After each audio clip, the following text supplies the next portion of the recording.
Ungkap sejarah Syekh Datuk Kahfi, Guru Ibu Sunan Gunung Jati, Nyi Mas Rara Santang. Penulis, Rahman Prayitno Sodikin. Editor, Ayi Abdullah. Syekh Datuk Kahfi dikenal dengan Syekh Nurjati, merupakan guru dari Nyi Mas Rara Santang, ibu dari Sunan Gunung Jati. Syekh Datuk Kahfi adalah ulama penyebar Islam di wilayah yang sekarang dikenal dengan nama Cirebon. Syekh Datuk Kahfi juga merupakan leluhur dari cikal bakal para pembesar di Kerajaan Sumedang. Syekh Datuk Kahfi pertama kali menyebarkan ajaran Islam di daerah Amparan Jati. Putra Syekh Datuk Kahfi merupakan wujud dari Pangeran Santri Sumedang, penerus penguasa di Kerajaan Sumedang Larang, Jawa Barat. Syekh Datuk Kahfi juga merupakan keturunan Amir Abdullah, dan tokoh perintis dakwah Islam di wilayah Cirebon. Syekh Datuk Kahfi menggunakan nama Syekh Nurjati pada saat berdakwah di Giri Amparan Jati yang lebih terkenal dengan nama Gunung Jati. Kronologis singkat Syekh Datuk Kahfi, lahir di Semenanjung Malaka. Setelah berusia dewasa, Syekh Datuk Kahfi muda pergi ke Mekah untuk menuntut ilmu dan berhaji. Syekh Datuk Kahfi sampai di Nagari Singapura, sekarang Desa Mertasinga, Kabupaten Cirebon. Cerita tentang Syekh Datuk Kahfi banyak dijumpai dalam naskah-naskah tradisi Cirebon, yang merupakan bukti sekunder. Naskah-naskah tersebut berbentuk prosa, diantaranya Carita Purwaka Caruban Nagari, Babat Tanah Sunda, dan Sejarah Cirebon. Cerita tentang Syekh Datuk Kahfi juga dapat dijumpai pada naskah yang berbentuk tembang. Salah satu tembang yang menceritakan Syekh Datuk Kahfi diantaranya Carukan dan Babat Cirebon. Naskah-naskah tersebut berbentuk prosa, diantaranya Carita Purwaka Caruban Nagari, Babat Tanah Sunda, dan Sejarah Cirebon. Cerita tentang Syekh Datuk Kahfi juga dapat dijumpai pada naskah yang berbentuk tembang. Salah satu tembang yang menceritakan Syekh Datuk Kahfi diantaranya Carukan dan Babat Cirebon. Babat Cirebon terbitan SZ Hadi Sucipto Wawacan Sunan Gunung Jati, naskah Mertasinga, naskah Kuningan dan juga naskah Pulasaren. Dari sekian banyak naskah-naskah Babat Cirebon, terbitan Brandes saja yang tidak memuat tentang Syekh Nurjati.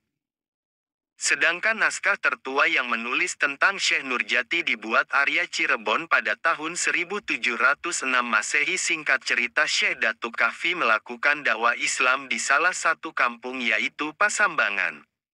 Dalam melakukan dakwahnya, Syekh Datuk Kahfi menggunakan cara yang bijak dengan mengikuti adat dan budaya yang ada. Karena menggunakan cara yang bijaksana dan penuh hikmat dalam mengajarkan agama Islam, maka dalam waktu relatif singkat pengikutnya semakin banyak. Syekh Datuk Kahfi akhirnya kedatangan Pangeran Walangsungsang beserta istrinya Nyai Endang Ayu dan adiknya Nyi Mas Ratu Rara Santang. Mereka bertiga bermaksud ingin belajar agama Islam dari Syekh Datuk Kahfi. Datangnya Pangeran Walangsungsang dan Nyi Mas Rara Santang merupakan perintah mendiang Nyi Mas Subang Larang. Nyi Mas Subang Larang memerintahkan putra-putrinya untuk belajar agama pada Syekh Datuk Kahfi semasa hidupnya. Ungkap sejarah Syekh Datuk Kahfi, Guru Ibu Sunan Gunung Jati, Nyi Mas Rara Santang. Penulis, Rahman Prayitno Sodikin. Editor, Ayi Abdullah. Syekh Datuk Kahfi dikenal dengan Syekh Nurjati, merupakan guru dari Nyi Mas Rara Santang, ibu dari Sunan Gunung Jati. Syekh Datuk Kahfi adalah ulama penyebar Islam di wilayah yang sekarang dikenal dengan nama Cirebon. Syekh Datuk Kahfi juga merupakan leluhur dari cikal bakal para pembesar di Kerajaan Sumedang. Syekh Datuk Kahfi pertama kali menyebarkan ajaran Islam di daerah Amparan Jati. Putra Syekh Datuk Kahfi merupakan wujud dari Pangeran Santri Sumedang, penerus penguasa di Kerajaan Sumedang Larang, Jawa Barat. Syekh Datuk Kahfi juga merupakan keturunan Amir Abdullah, dan tokoh perintis dakwah Islam di wilayah Cirebon. Syekh Datuk Kahfi menggunakan nama Syekh Nurjati pada saat berdakwah di Giri Amparan Jati yang lebih terkenal dengan nama Gunung Jati. Kronologis singkat Syekh Datuk Kahfi, lahir di Semenanjung Malaka. Setelah berusia dewasa, Syekh Datuk Kahfi muda pergi ke Mekah untuk menuntut ilmu dan berhaji. Syekh Datuk Kahfi sampai di nagari Singapura, sekarang Desa Mertasinga, Kabupaten Cirebon. Cerita tentang Syekh Datuk Kahfi banyak dijumpai dalam naskah-naskah tradisi Cirebon, yang merupakan bukti sekunder. Naskah-naskah tersebut berbentuk prosa, diantaranya Carita Purwaka Caruban Nagari, Babat Tanah Sunda, dan Sejarah Cirebon. Cerita tentang Syekh Datuk Kahfi juga dapat dijumpai pada naskah yang berbentuk tembang. Salah satu tembang yang menceritakan Syekh Datuk Kahfi diantaranya Carukan dan Babat Cirebon. Naskah-naskah tersebut berbentuk prosa, diantaranya Carita Purwaka Caruban Nagari, Babat Tanah Sunda, dan Sejarah Cirebon. Cerita tentang Syekh Datuk Kahfi juga dapat dijumpai pada naskah yang berbentuk tembang. Salah satu tembang yang menceritakan Syekh Datuk Kahfi diantaranya Carukan dan Babat Cirebon. Babat Cirebon terbitan SZ Hadi Sucipto Wawacan Sunan Gunung Jati, naskah Mertasinga, naskah Kuningan dan juga naskah Pulasaren.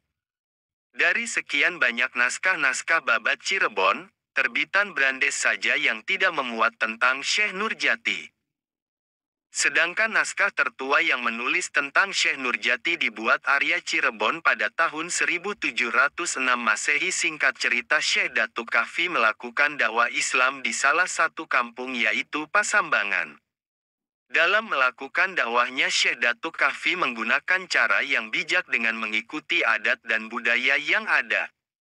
Karena menggunakan cara yang bijaksana dan penuh hikmat dalam mengajarkan agama Islam, maka dalam waktu relatif singkat pengikutnya semakin banyak. Syekh Datuk Kahfi akhirnya kedatangan Pangeran Walangsungsang beserta istrinya Nyai Endang Ayu dan adiknya Nyimas Ratu Rara Santang. Mereka bertiga bermaksud ingin belajar agama Islam dari Syekh Datuk Kahfi. Datangnya Pangeran Walangsungsang dan Nyimas Rara Santang merupakan perintah mendiang Nyimas Subang Larang. Nyimas Subang Larang memerintahkan putra-putrinya untuk belajar agama pada Syekh Datuk Kahfi semasa hidupnya.